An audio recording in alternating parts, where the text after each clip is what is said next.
లోక్సభలో అధికార పార్టీకి 400 స్థానాలు దాటినా పాలన సజావుగా సాగడం, అనుకున్న బిల్లులు ఆమోదింపచేసుకోవడం, చట్టాలు చేయడం వంటివి అంత తేలిగ్గా జరగవు. లోక్సభలో పాటు రాజ్యసభలోనూ బలం ఉంటేనే అధికార పార్టీ అనుకున్నది చేయగలుగుతుంది. పెద్దల సభలో మెజార్టీ లేకపోతే బిల్లుల ఆమోదంలో అనేక పార్టీల మద్దతు పొందాల్సి ఉంటుంది. 11 ఏళ్లుగా కేంద్రంలో అధికారంలోకి వచ్చిన ఎన్డీఏ ప్రభుత్వం ఇదే పరిస్థితి ఎదుర్కొంటోంది. అనేక బిల్లుల మద్దతుకు ప్రాంతీయ పార్టీల సహకారం తీసుకుంది. నెమ్మదిగా ఆ పరిస్థితి నుంచి బయటపడి రాజ్యసభలో బలం పెంచుకోవడంపై దృష్టి పెట్టిన బీజేపీ అనుకూల లక్ష్యం దిశగా సాగుతోంది.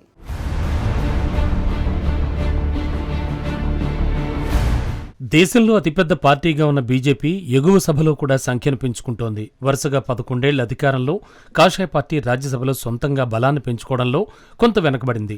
తిరిగి రాజ్యసభలో పట్టు సాధించడానికి కమలదళం దృష్టి పెట్టింది. దేశంలో ఓవైపు కాంగ్రెస్ ప్రభావం తగ్గిపోతున్న క్రమంలో బీజేపీ తన బలాన్ని పుంజుకుంటోంది. బీజేపీ చరిత్రలో రెండోసారి రాజ్యసభలో తన బలాన్ని 100 సీట్లకు పెంచుకుంది.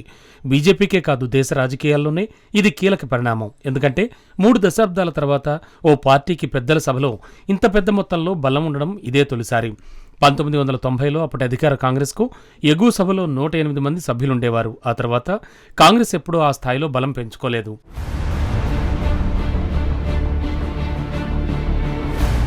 మొత్తం 245 సభ్యులు కలిగిన రాజ్యసభలో బీజేపీకి మెజార్టీ తక్కువగానే ఉన్నప్పటికీ 2014లో మోడీ అధికారంలోకి వచ్చినప్పటి నుంచి సంఖ్య క్రమంగా పెరుగుతూ వస్తోంది. 2014లో బీజేపీ బలం 55గా ఉండగా ఆయా రాష్ట్రాల్లో వరుస విజయాలతో రాజ్యసభలోనూ తన బలాన్ని పెంచుకుంటూ వచ్చింది. తాజాగా రాష్ట్రపతి నామినేటెడ్ రాజ్యసభ ఎంపీ ఎన్నికతో బీజేపీ సెంచరీ కొట్టింది. 3 దశాబ్దాల తర్వాత రాజ్యసభలో 100 సీట్లకు పైగా మార్కును దాటిన పార్టీగా రికార్డు నెలకొల్పింది. 1990లో అధికారంలో ఉన్న కాంగ్రెస్ పార్టీ బలం నాడు 99 ఉండగా 35 ఏళ్ల తర్వాత బీజేపీ సెంచరీ దాటింది. అలా అప్పటి నుంచి మొదలైన కాంగ్రెస్ పతనం సంకీర్ణ ప్రభుత్వం నాటికి మరింత దిగజారింది.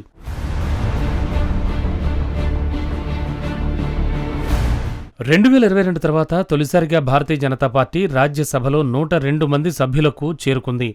3 నామినేటెడ్ ఎంపీలు ఉజ్వల్ నికమ్, హర్షవర్ధన్ శ్రింగ్లా, సి సదానందన్ మాస్టర్ పార్టీలో చేరడంతో బీజేపీ 100 మార్కును దాటింది. ఈ 3 గత నెలలో రాజ్యసభ సభ్యులుగా ప్రమాణ స్వీకారం చేశారు. ఈ 3 నామినేటెడ్ ఎంపీల చేరికతో బీజేపీ సంఖ్య ఇప్పుడు 102కు చేరుకుంది.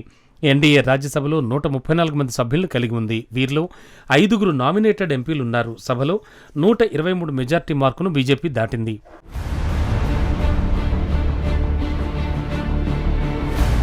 ఉజ్వల్ నికమ్ 26/11 ముంబై దాడులకు ప్రత్యేక పబ్లిక్ ప్రాసిక్యూటర్గా నియమితులయ్యారు.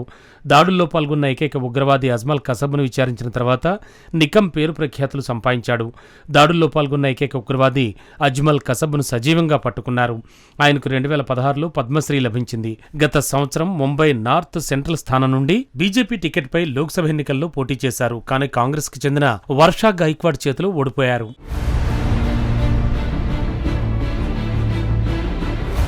హర్షవర్ధన్ శ్రింగ్లా 2020-2022 మధ్య విదేశాంగ కార్యదర్శిగా ఉన్నారు. 2023లో G20 శిఖరాగ్ర సమావేశానికి చీఫ్ కోఆర్డినేటర్గా కూడా పనిచేశారు. ఆయన అమెరికాలో భారత రాయబారిగా, బంగ్లాదేశ్లో హైకమిషనర్గా విధులు నిర్వర్తించారు. సి సదానందన్ మాస్టర్ కేరళకు చెందినటువంటి సామాజిక కార్యకర్త, విద్యావేత్త. 1994లో కమ్యూనిస్ట్ పార్టీకి చెందినవారు. ఆయన కాళ్లు నరికివేయబడ్డాయి. మిస్టర్ మాస్టర్ 2016లో కేరళలో జరిగిన అసెంబ్లీ ఎన్నికల్లో బీజేపీ టికెట్పై పోటీ చేశారు, కానీ గెలవలేకపోయారు.